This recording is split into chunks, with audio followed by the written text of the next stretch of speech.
श्रीमद् भागवत गीता जी के 7वें अध्याय का महात्म्य। श्री नारायण जी बोले, हे लक्ष्मी, एक पटेल नामक नगर था।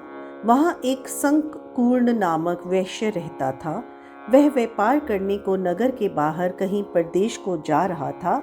रास्ते में शंकुकर्ण को एक सांप ने डस लिया, से वह मर गया। तब उसके साथी उसकी दाह क्रिया करके आगे को सिधारे और जब लौट कर आए तब उसके पुत्र ने पूछा, मेरा पिता शंकुकर्ण कहाँ है?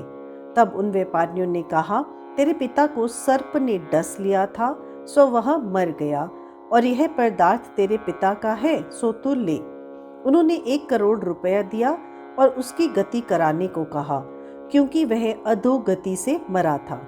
तब उस बालक ने घर आकर ब्राह्मणों से पूछा कि सर्प के डसे हुए मरे की गति कैसे करनी चाहिए? पंडितों ने कहा, नारायण बलि क्रिया कराओ, उर्द के आटे का पुतला बनाकर चुन्नियां चढ़ावो।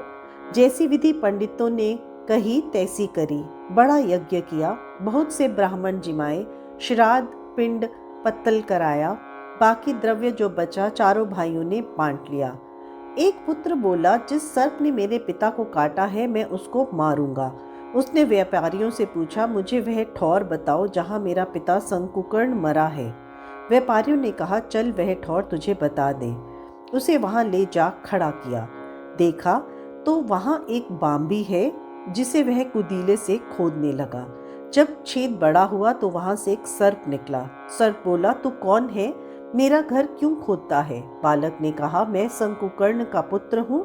जिस सर्प ने मेरे पिता को मारा है मैं उसे मारूंगा। तब सर्प बोला, हे पुत्र, मैं ही तेरा पिता हूँ। तू मुझे इस अधम देह से छुड़ा और मुझे मत मार। वह मेरा पूर्व का कर्म था, सो मैंने भोगा। तब पुत्र ने कहा, हे पिता, कोई यत्न बताओ जिससे तुम्हारा उद्धार हो। तब उस सर्प ने कहा, हे पुत्र, किसी गीता पाठी ब्राह्मण को घर में भोजन कराओ और उसकी सेवा करो, तो उसके आशीर्वाद से ही मेरा कल्याण होगा। जब उस बालक ने अपने घर और नगर से जितने गीता जी का पाठ करने वाले थे सबको बुलाकर श्री गीता जी के 7वें अध्याय का पाठ कराया और उनको भोजन करवाया। और जब उन साधु ब्राह्मणों ने आशीर्वाद दिया तब तत्काल वह अधम देह से छूटकर देवदेही पाकर विमान पर चढ़कर आकाश मार्ग को जाता हुआ अपने पुत्र को धन्य धन्य कहता वैकुंठ धाम को प्राप्त हुआ। जय श्री कृष्ण।